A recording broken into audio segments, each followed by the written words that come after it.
आज आपण खिचडी खाऊया. चला बनवू.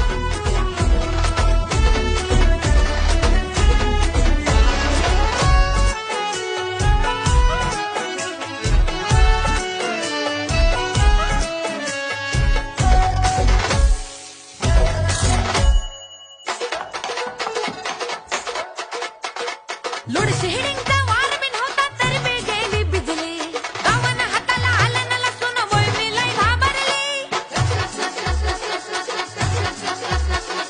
लोड शेडिंगचा वार बिन होता तरी बी गेली बिजली गावन हाताला आलं न लसून वय मी लय घाबरली पक्याला धाडलं वाण्याकडून चूल मी पेटवली टाकताना फोडणी धुरान वय मी केवढे गुदमरली पक्याला धाडलं वाण्याकडून